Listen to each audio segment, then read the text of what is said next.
Magandang araw sa inyong lahat. Good morning. Pag-usapan natin ngayon, ito si Vice President Sara Duterte o ang OVP budget na nakaranas po ng napakalaking budget cut.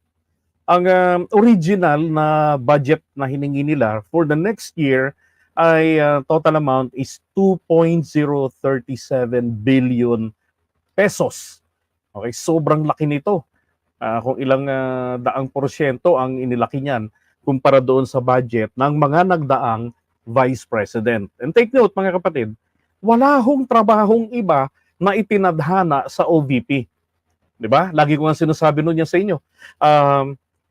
Ang trabaho po ng OVP o ng Vice President mismo ay dapat maging handa lamang sa sitwasyon ng na maghalili siya kapag hindi na kayang gampanan ng nakaupong presidente ang kanyang trabaho. Okay, wala na hong iba. So ano ho ang ibig sabihin noon? Ang ibig sabihin po noon ay dapat supportive at updated sa lahat ng nangyayari ang Vice President. Now, quiz tayo ngayong gabi. Tagal na tayong hindi nagko-quiz. Okay? Tanong ko po sa inyo ito. Anong posisyon ang lagi kong sinasabi since last year na dapat ay maging posisyon ng isang Vice President? Comment. Dali. Okay, para updated siya sa lahat ng nangyayari, sa lahat ng galaw. For example, kunwari balikan natin ng 2016, no? Ang nanalo kunwari, talagang nakaupo ay Duterte, Bongbong Marcos. Tapos sabihin natin na si Duterte there was a time na hindi siya makapag-function sa kanyang trabaho bilang presidente. So, yung vice president niya na si Bongbong Marcos ay temporarily, okay? Magti-take ito ng oath. Halimbawa, nagkaroon ng sakit si Duterte, yung anong sakit niya sa lalamunan, Barrett ba yun? Kinailangang operahan. Kasi siyempre, pag may operasyon ka sa lalamunan, ay siya pala, hindi siya makapagmura, hindi siya alam nyo, nasabihin ako sa inyo, if you destroy my country, ay putang ina nyo, papatayin ko kayo. Ganon. Hindi siya makapag-ngaw ng ganon. Diba? Hindi siya makapag-puto maya, puto bumbong, puto seko. Oh. So ngayon, yung vice president niya under the Constitution, diba? Pag sinabi ng doktor, kailangan mong magpahinga or else baka mamahinga ka. So, sasabihin niya, kaya ba niyang magtrabaho, gampanan yung pagiging presidente? Kailangan fit ka. Hindi pwedeng, may trangkaso lang ako, pero kaya ko yung ganun. Tapos hindi ka naman makabangon. Nag-hallucinate ka na, praning ka na. So pagka ganun, hindi po niya kaya nang i-discharge yung kanyang opisina. So, ang mangyayari, ang vice president niya magte-take ng oath as acting. Okay? Iba po yung as president kumpara po doon sa as acting president. Okay? So, ganun po yun. So, kailangan po, si PBBM ay updated.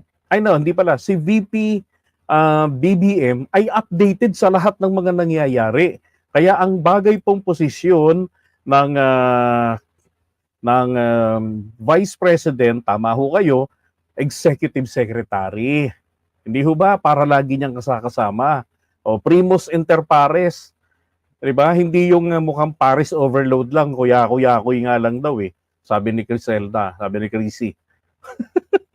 Diba? Hindi naman po totoo na ang trabaho ng Vice President, support kami, tapos lahat na lang ng ginagawa na ng Executive Department ay gagawin nyo rin. Ang tawag po sa ganun, hindi po ito support, ito po ay pag-iepal.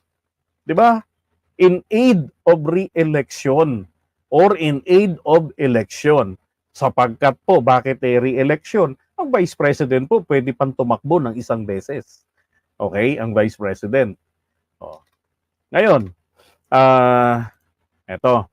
So, 2.37 billion kinaltasan po nila at naging, ito ho yung suggested amount ng committee nila Kimbo. Diba? Sama ng tingin ni Saro. Yung isa naman, sabi ng isa, boss, parang ang liit ng budget natin ngayon Sabi naman ni Sarah, huwag kang mag-alala, Day. Kaya naman natin magtrabaho kahit walang budget. Ay, teka muna. Ma'am, bilyonarya ka. Kahit hindi ka sahura ng isang taon, sa dami mong projects, sa dami mong negosyo, hindi ho kayo magugutom. Ako po magugutom.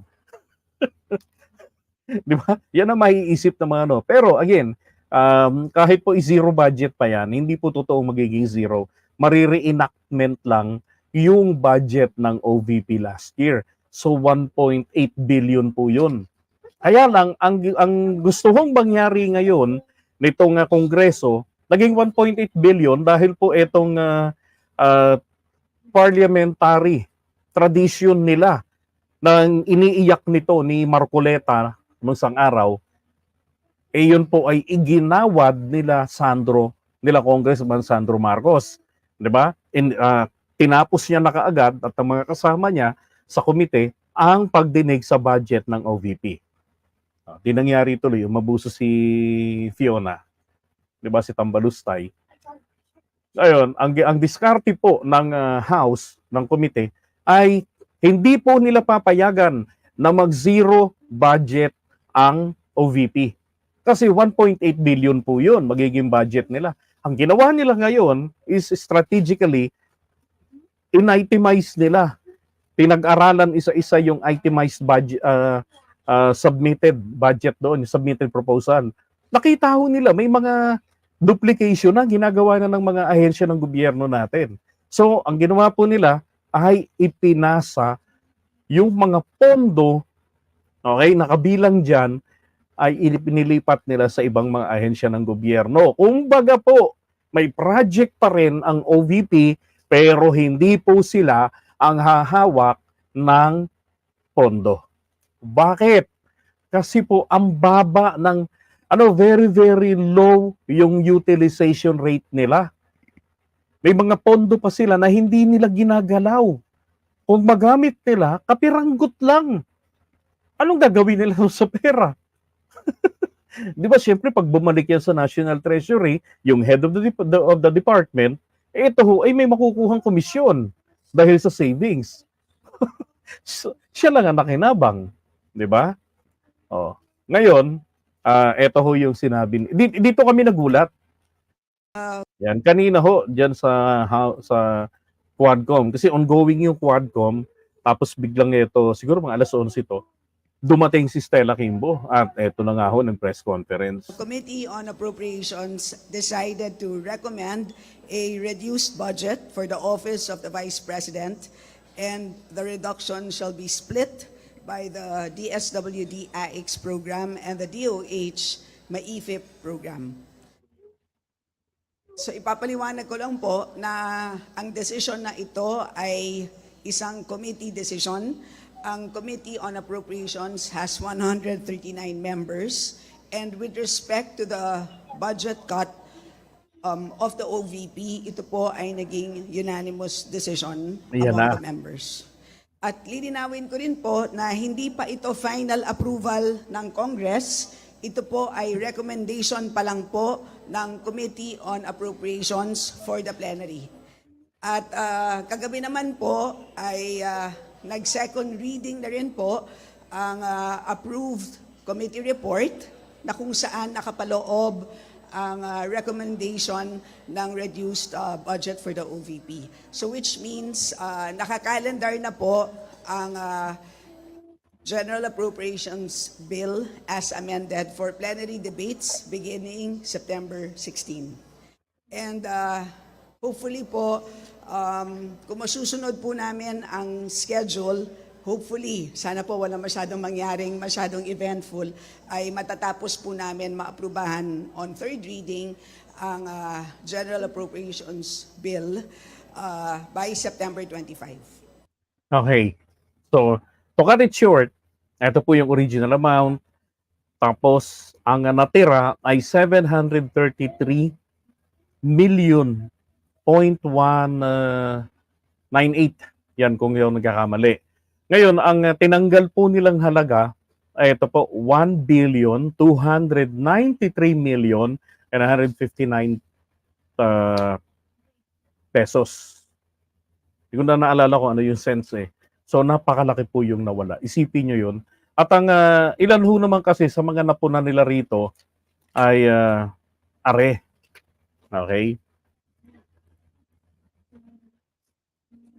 Ito ha. Isa ito sa napunan nila. Sabi nga ni Congressman Jill Bongalon, nagtayo po ng sariling birokrasya ang ating opisina ng Vice Presidente. Pero tinimbang ngunit kulang ng COA. Having said that, I move that we defer the termination of the deliberation of the excuse me, proposed budget of the OVP, subject to conditions either number 1, reduce the proposed budget of the OVP, number 2, place the certain funds on hold until further discussions are held. Okay, so ito po, September 10, pero nung 11, nako, yun na nga, committee report na po. 'Di ba? Sabi ni Kimbo kanina. Alam niyo kapag committee report na ang pinag-uusapan dito, ibig sabihin niyan yan na ho yung kanilang pagdidebatehan diyan ho sa plenaryo.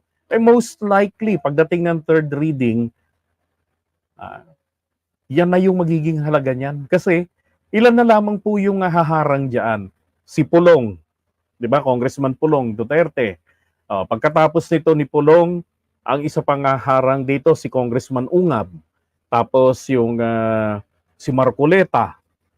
Tapos yung isa pang lalaki nakasama ni Ungab din na taga Davao Region din. So 4 lang po o hanggang 5 ang mga DDS diyan sa Kongreso. So walang-wala ho talaga. Okay? Na makakakontra pa diyan sa 733.1 million pesos na suggested amount ng committee. Okay. So bakit naman ho kasi naging ganon yung kanilang decision dito, nakabawasan. Ito nga sabi rito ha,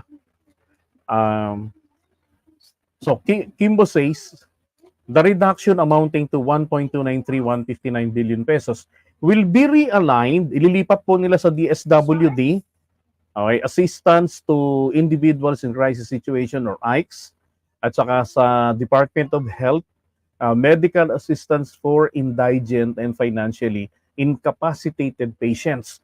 Ito ho yung pinanggagalingan, mga kababayan, ng malaking boto. Okay? Yang indigency.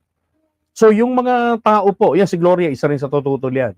Okay, so ito hong mga indigents, ito yung mga may sulat ng barangay, wala ho kami talagang kakayanan, pupunta rin, di ba, may mga ganon. So, ang ginawa nila ngayon, dahil nabasa nila ang diskarte ni Puset na pinupolitika. Ito ho kasi, itong ganito, yan ho ay pamumulitika yan. Pamumulitika yan. Bakit kasi hindi na lang bigyan sila ng katulad ng gustong mangyari ngayon ng House, ay ang budget ipapasa sa DSWD at sa Department of Health. Di ba? Para dyan po sa medical assistance sa mga indigent. At yung sa DSWD, magiging dagdag pondo po para sa AICS. So, ibig sabihin, yung mga nangangailangan na para ho sa AICS, ay i-refer na lang ng OVP, punta kayo ng DSWD. This is the referral letter. So, special treatment kayo ron kasi dumaan na kayo sa amin. Same goes doon naman sa mga pasyente na para po dyan sa indigent medical assistance. Okay? So, yun ang kanilang naging desisyon. Ito ho ay nag-ugat din doon sa naging resulta ng budget hearing sa Senate nitong para sa OVP. Ito ngayon po, ito tingnan niyo yung inconsistencies dito ni Inday. So ito yung pagkatapos na lumabas ng COA report, 'di ba? That was February yan eh. So ngayon at saka patapos din mabatikos mapo na si Sara na yung 125 million pesos na confidential fund, mali-mali ang inyong pinaggagastusan. Ngayon, yung submission po nila, sinubmit nila na pinaggastusan daw ng 125 million pesos na ginamit, inubos ng 11 days, ito raw po. Lahat po ito, nang binanggit niya rito, Maliban po rito sa medical and food aid, purchase of supplies, yung mga yan, and then etong rental and other incidental, okay? And then ito po, rental, purchase supplies, provision of medical and food. Ito pong mga to, hindi po ito pasok sa confidential fund, sa guidelines nila. Pero yun ang sinasabi nila na 14 million, purchase of information, pasok yan sa guidelines. Payment reward, pasok din po yan, so 24 million na. Tapos, payment of incentives for traveling related to confidential operations. Ito, kung na nagkakamali, yung incentives na yan, hindi rin po yan pinapayagan. So, ito ho yung mga justification niya sa gastos ng 125 million pesos. Okay? Ngayon, prior to that, a year before, this was 2023, ito ho yung debate nila, actually, it was not a debate, ito ho yung budget hearing at kung saan po si Sara ang kasama yung mga taga-OVP ang humarap. So, nasita siya rito nila Rizzo Ontiveros, who asked her questions politely. Ang sabi po rito eto, Duterte enumerated the following programs of the OVP which she confirmed were covered or supported by confidential expenses. Tingnan nyo itong mga to kung pasok ba ito or kung may pasok po ba dyan pagdating po sa guidelines ng confidential funds. Merong libreng sakay, disaster relief program, feeding program na may mga problema po, mga binukbok ng mga tinapay, di ba? Pagbabago, yun pala, ito yung A Million Learners and Trace, yung tree planting program nila. And then yung pagbabago campaign, yung distribution of free school supplies na ang dami ring problema, peace building in communities, and entrepreneurship programs. Diba? Ang layo ho. Plus, isa pang dinahilan ni Sara yung pagiging vice chair niya dyan po sa NTF-ELCAC. Tapos, yung pagiging presidente rin po niya rito sa Southeast Asian Ministers of Education Organization. Sabi niya, ang lahat ng iyan ay ginagamitan po namin ng confidential funds. Okay? Sabi nga rito, Duterte's response to Ontiveros is the first time the Vice President has revealed, at least in broad terms, how the OVP has used its confidential funds since it's acquired the controversial lump sum in 2022. Yun nga lang po, hindi niya akalain, mali-mali pala yung mga pinaggagawa nilang pinagkagastusan. Okay? So, ito yung una niyang ipinaliwanag na ginagamitan nila ng confidential fund. Whereas, nitong pag-liquidate nila ng amount after they realized, ito. Kaya lang, ang problema nila ngayon dito, so ito yung yung guidelines Ayan So, purchase of information, nandun yun. Rental or transport vehicles to confidential activities. Ayan. Confidential, incentives, traveling. Ito, rental. Ayan, nandyan po. Tapos, rental and the incidence expenses related to the maintenance of safe houses. Ito naman po yung mukhang wala rito. Okay? Wala dyan. And then, purchase of rental of supplies, materials, blah, blah, blah. So, meron pala, pasok rito. Purchase of supplies. Okay. Kaya lang, anong supplies yun? Malinaw dapat kung ano yun. Okay? Ngayon, payment of rewards to informers, yan, uncover, prevent illegal activities, blah, blah, and other that may be authorized by the GAA. Ito naman po yung mga bawal. Okay? Sa intelligence funds, ganun din sa confidential funds. So, bitong February 2024, okay, may lumabas po sila rito na Audit Observation Memorandum. Okay? So, ito, 125. Inubos niya. Ito yung inubos niya na ganun-ganun lang. Ang bilis, ano? 11 days. Okay?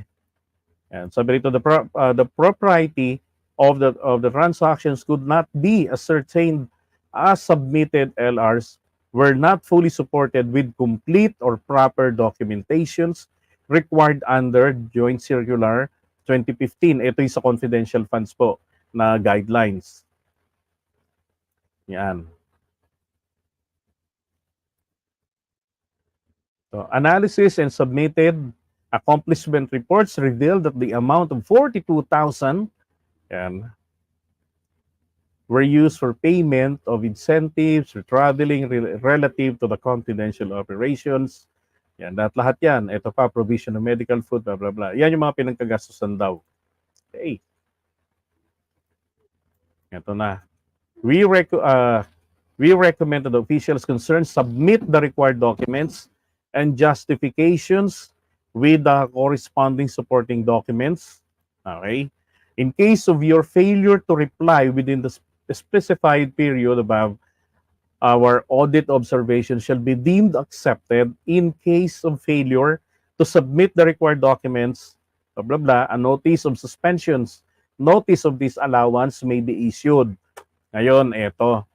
Ang sabi rito, pagka hindi ka nakapag-comply, mag-i-issue sila ng notice of suspension or notice of disallowance. Ibig sabihin, ito yung liquidation ninyo na sinabit sa kanila, na hinihingi nila rito sa observation nila na i-update ninyo para maging katanggap-tanggap sa amin ng justification by means of receipts, okay, or any proof na verifiable.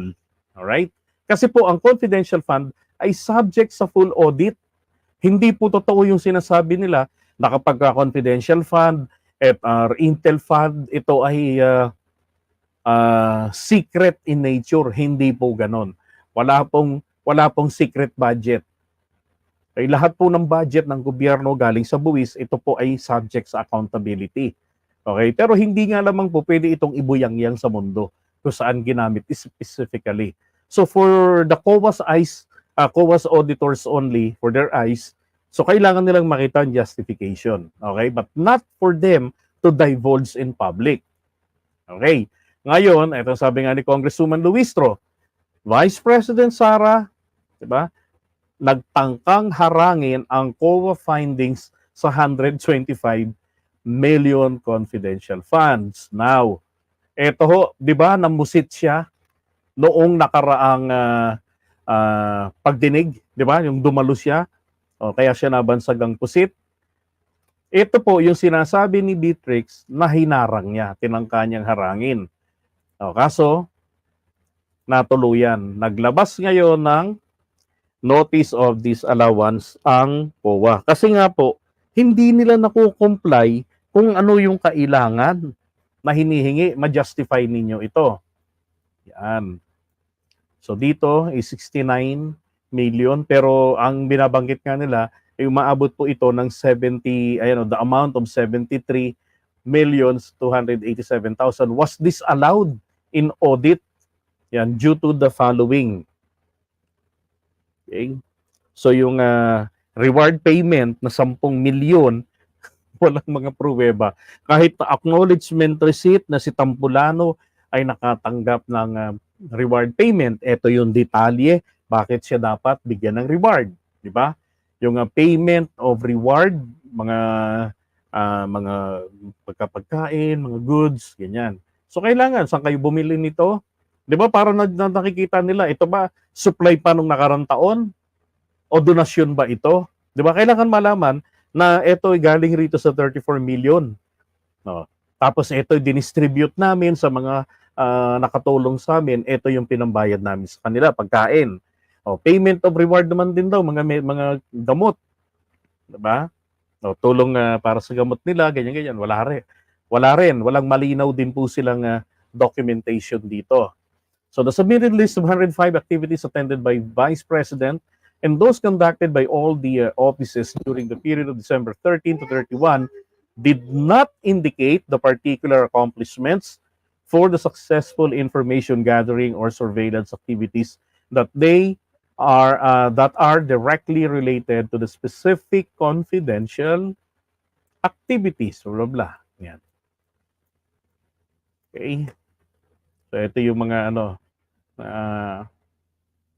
liable. Si Sara Acosta, si Villa del Rey.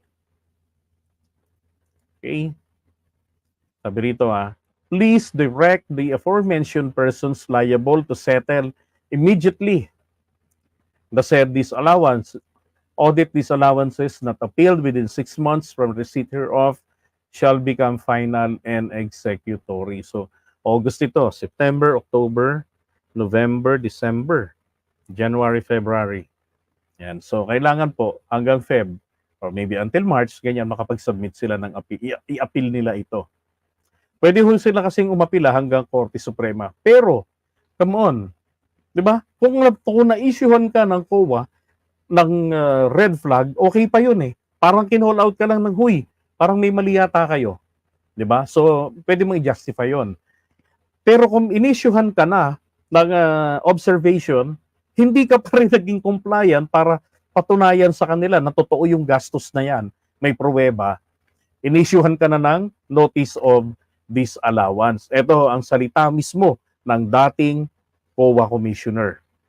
Lawas, medyo seryosohan na ito. Hindi na ito parang request na sinasabing mag-submit ka ng papel o kulang ang pirma mo. Hindi. Kasi sinasabi natin na ibigay ko na sa iyo yung bahagi ng tinatawag nating due process. Di ba? Kasi nga, yung una yan, mare-red flag kayo. Red flag noon yan eh. Kaya nga nagulat si Kimbo. Akala niya 19 days, yun pala 11 days lang.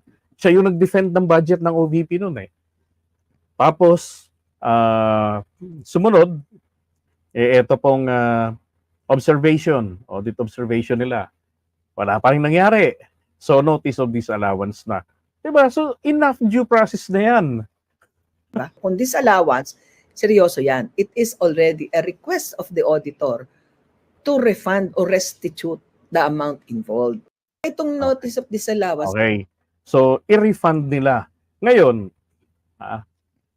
kung sakali ho maging final and executory ito, ano ho ba ang magiging epekto ng kautusan na bayaran ni VP Sara Yaan? Ang magiging epekto po niyan, mga kababayan, ay magiging multo sa kanya pong retirement. Halimbawa, nagretiro na siya.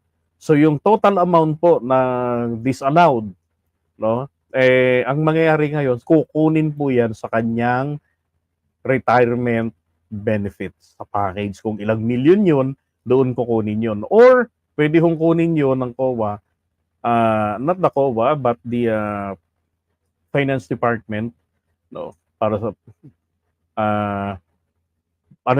kailangan kasing bumalik yan sa kabangyaman or national coffers, yung halaga na yung disallowance.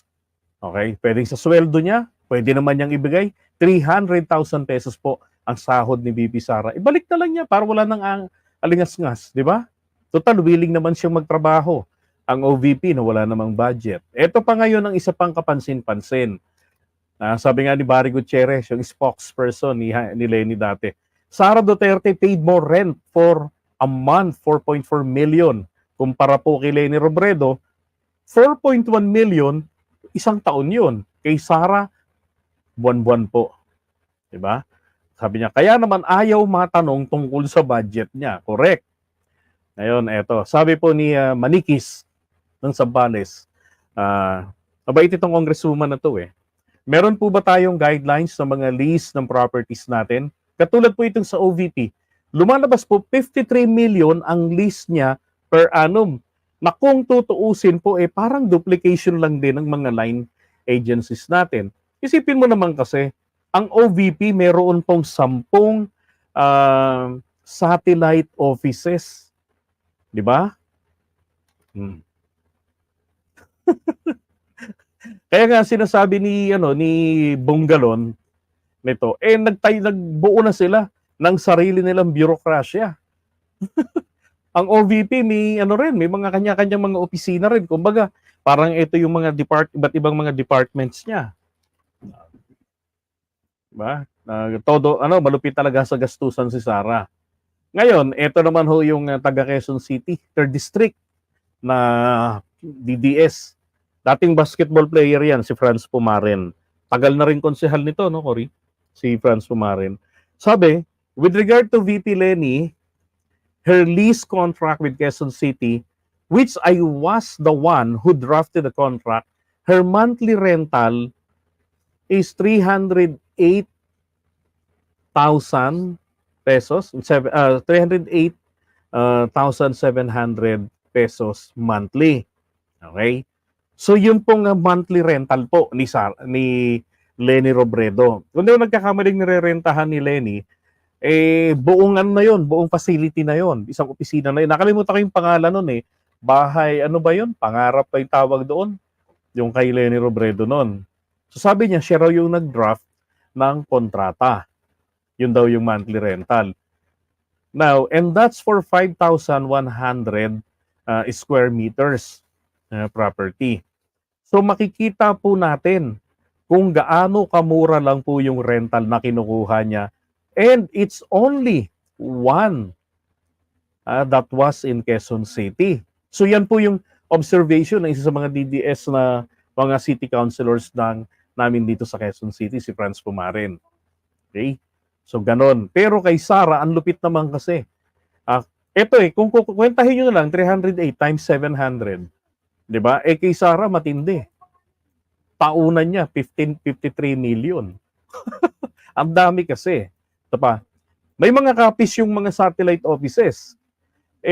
When the Honorable Congressman Franz Pumaren, hindi pala ito konsehal, congressman na pala ngayon to, nga 3rd District si Franz, gave that number out. Parang hindi ba, sabi niya, parang overpriced yung mga rentals ng OVP satellite offices. At yan nga po kanina sa Quadcom, habang nagkakaroon ng Quadcom, hindi ho nagcoconut palace si Lenny Robredo.